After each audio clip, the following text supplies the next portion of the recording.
You're listening to the Orisha Wisdom Podcast, episode 83.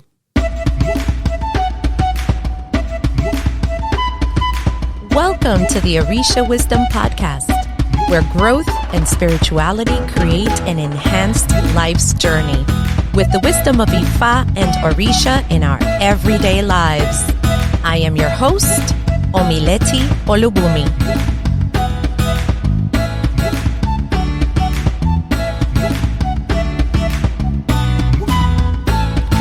Welcome to the Orisha Wisdom Podcast. I am Omileti Olubunmi. Thank you for spending some of your time with me to talk about all things Orisha, spirituality, and growth. So, turn up the volume in your car. Let's go on a walk. Put on your earbuds if that's the case.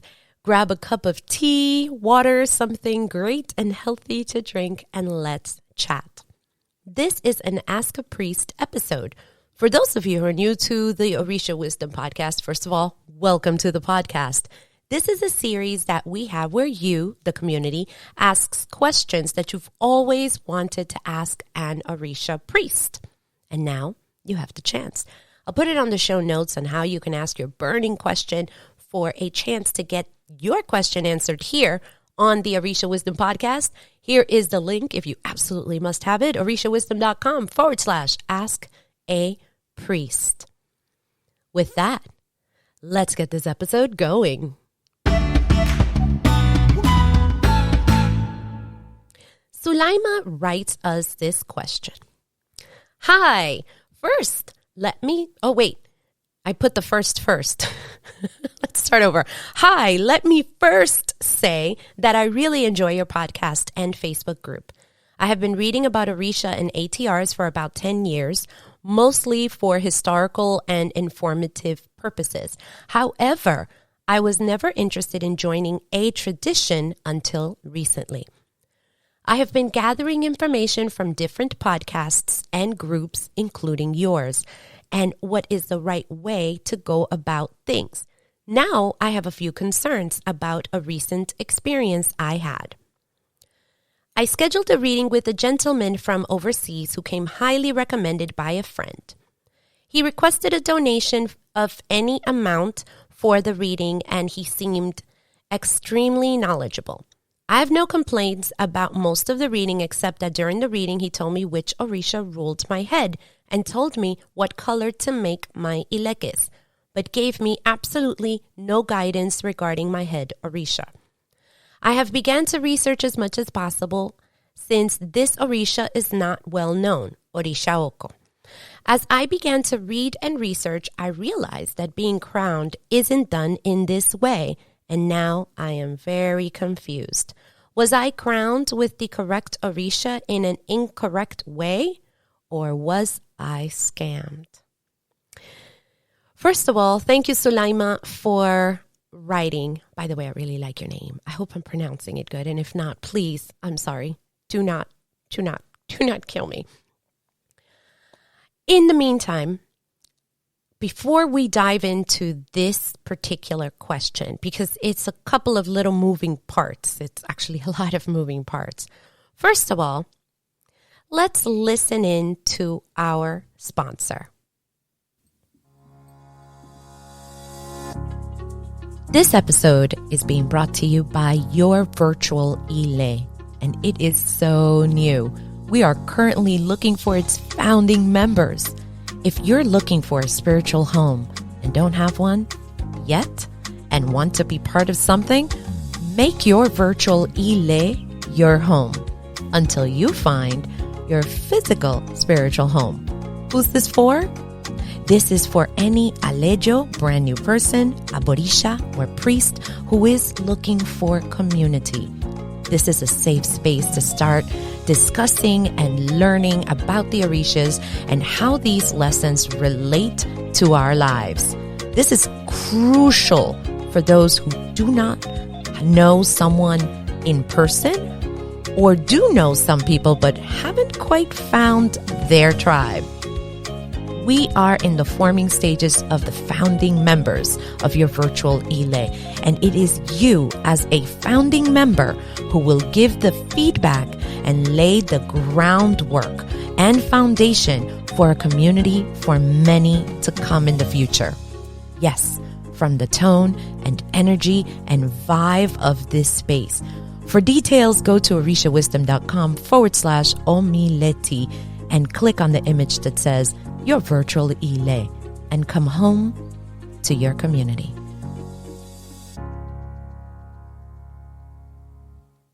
Thank you so much for listening. I hope you check out your virtual ile.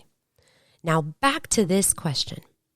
First of all, Sulaima, we are so happy that you love the podcast. We are happy to have you as part of our community, like for real. You are doing great by taking the time to research. Now, let's tackle your situation a little bit. When it comes to readings, I have a couple of questions. Was this a regular reading, or was this a reading to find out who your tutelar Orisha is? That means the Orisha that you will be crowning to. The answer to this would help me to better respond. So let's try.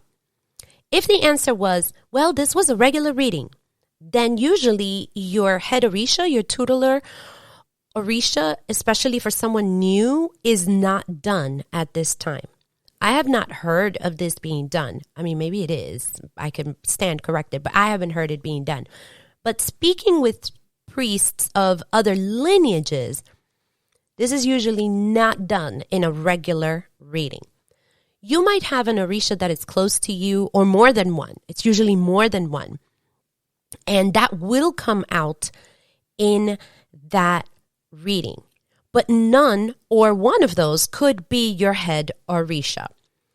If this was a regular reading, I'm curious to know, why did the priest ask such a question? Even if the client, meaning you, for example, is asking, hey, can you ask to see who's my head Orisha? I would have broken it down and said that this information would need to wait for a bit and let you know that if you must know who it is right now, it is Obatsala, because he is the owner of all the heads until you get marked. Now, if the answer to the question was that this was a reading to find out who your head Orisha is, then this would make sense. Now I have another question for you, which was not in your question, but here it is anyway. Were you there in person or even virtually in attendance of this reading? If the answer is no, then this could present a huge problem, especially if he was finding out who your head Orisha is. Because there is something to be said about the energetic exchange, importantly, when it is being determined who your head Orisha is. Something else that stood out to me was your mentioning that he told you which colors to use to make your elekes. And I put that in big question marks because this is very much an issue. Because you do not have the ashe to give that to yourself. It has to be given to you in a ceremony to make elekes for an Orisha. It's not something that you do and wear. After either receiving him or if you need his elekes for some reason, this isn't something you can make yourself. I have heard of that. Let me stand back for a moment. I have heard that they're short on money or they ran out of those beads and they'll tell you this is the size, this is the color that you need, and this is the pattern. You're going to give it to me. Do not tie it. And then you never see it again because there are things that happen to that ileke. Since you are an uninitiate, you're not going to see what's done with it. And then it's returned to you in a ceremony where it is properly given to you. Okay. And here's another tidbit with the eleke part. And I put this in its own little note for me. Actually, you can make yourself an eleke, but understand that if you do, you're just wearing a pretty necklace. Nothing to do with the Orisha. It has no power, no ashe for you. There are many things that necklace has to go through spiritually before it has any spiritual value for you to wear. And this not only goes for Isheshe, but any of the ATRs. So for any tradition, you can't just buy it and wear it. I mean, you could, but honestly, you'll just be wasting your money. It just pays to go and get it correctly. Now let's tackle the bottom of your question. You asked about the crowning. I can tell you for a fact, 100%, you are not crowned in this Orisha. The fact that you questioned this, even here, lets me know you're not crowned in this Orisha. Understand that your inner being is letting you know that there is something wrong. In Isheshe, if you're dealing with the Nigerian, this is what you will be working with. There is a ceremony that would take place in order to receive or crown this Orisha. You're going to be there for a while. It's going to be at least 3 days. And then you come back or you stay there a little bit longer. This isn't to knock Isheshe at all. Much respect. But when dealing with someone overseas, understand that there will be distance and also the language barrier. Here's some things for you to consider. Is it worth it that you'll probably get information watered down for less money? It might look appealing, a cheaper price. I get it. But how worth it is it going to be that you have something that you do not know how to work with properly, or in this case, nothing that has real spiritual value in our traditions? Now, let's say you are going to do this with somebody overseas. You might need to travel there in order to learn. Are you ready to make these trips often? What and how much can you learn in a week or 2 weeks every year or every 2 years? I will tell you the cost to travel there is not cheap. It's in the thousands each time. And I didn't add this in my notes, but you have to pay for your housing, your water, your food. You have to make sure that clean water is going to be around. Also, if you're going to have a full-time translator, that it will cost you money. The type of bed you will sleep in, if you're going to have clean linens, all of that stuff is going to amount to money. Are you willing to do that every year? Are you willing to not do anything special in your family for the next 20 years because every holiday you're going to be traveling? Another thing for you to consider, are you fluent in Yoruba language? If not, be prepared to not get the teachings that you were waiting for, as many of them will know English, but it's not going to be the same. It's going to be like a broken English. They're not going to do ceremonies in English, I will tell you that. And they are not going to stop a ceremony or prayers to tell you what is going on or what they're saying. They might tell you afterwards, but it's always going to be like a cut down portion, like a version of it. You lose out 9 times out of 10 because, you're not going to have everything complete the way you would like in your language. So even if they have you blindfolded and you're in somewhere, let's say, speak Spanish and you speak Spanish, at least you'll know what they're saying. This will not happen because you won't know what they're saying. In response to your question, there are a few loose ends which raise a couple of red flags in your question. If you're asking if you're crowned, you're not. If he told you that you're now crowned, I can 100% say, based on what you said, you are not. So in this case, I will say that you were taken for a ride. I'm not saying that you cannot get readings, but there are variables that if they're not played correctly, they will leave you exposed out there. And I did write this. This is a shameless plug out there, but in Alejos 101, we teach the what to look for when looking for priests so that you're not left vulnerable. Just to let you know, it's out there. Here's another point for you. I'd like to ask you to not give up. There can be a few bad apples, but not all priests are bad. Some of them are amazing and can have a great impact in other people's lives and spiritually. I would just be leery of jumping or returning into this one. And I'm going to go back. I'm actually going back to your question.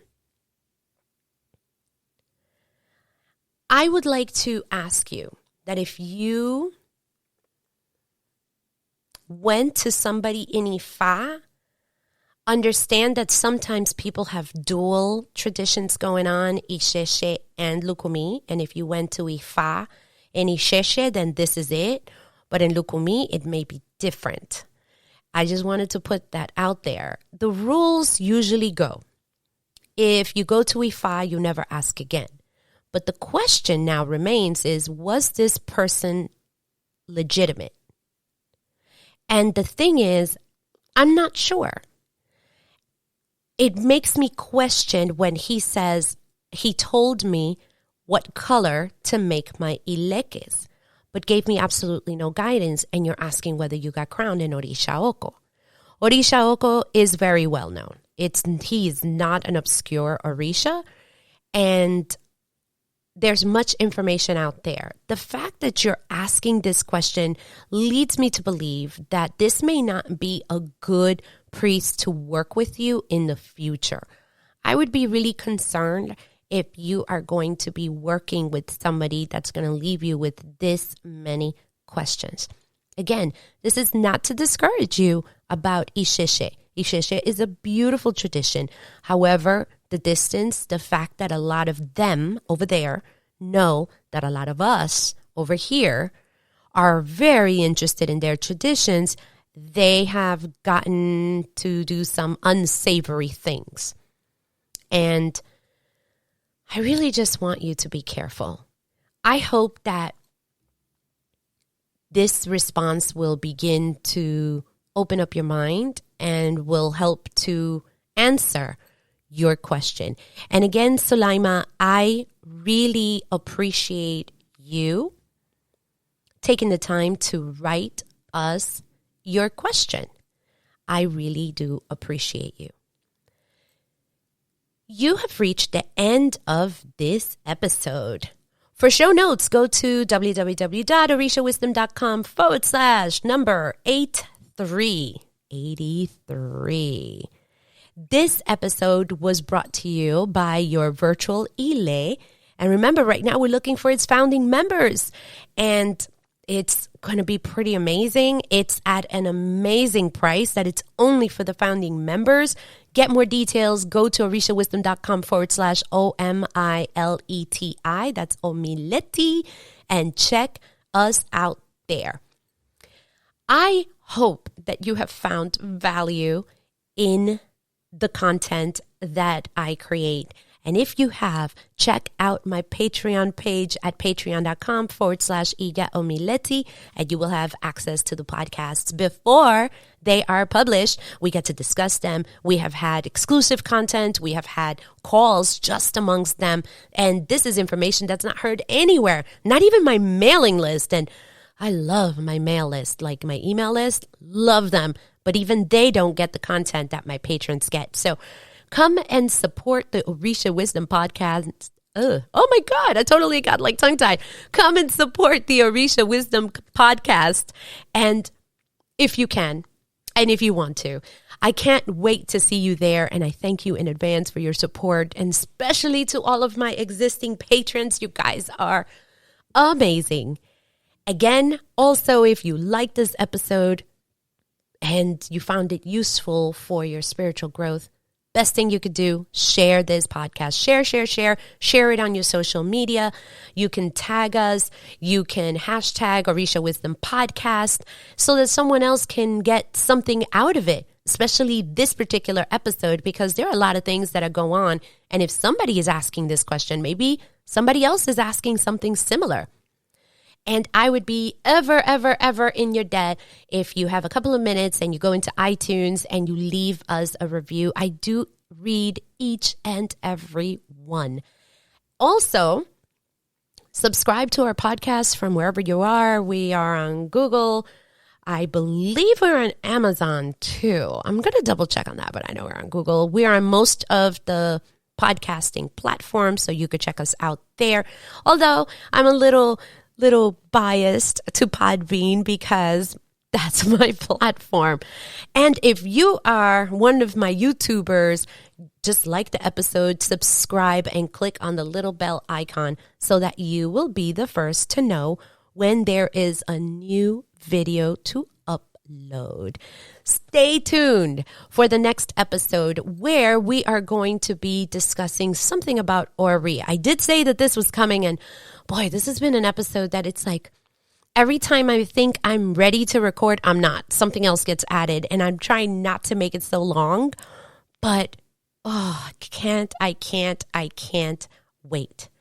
Until next time, may the elevated ancestors and all Orisha bless you immensely.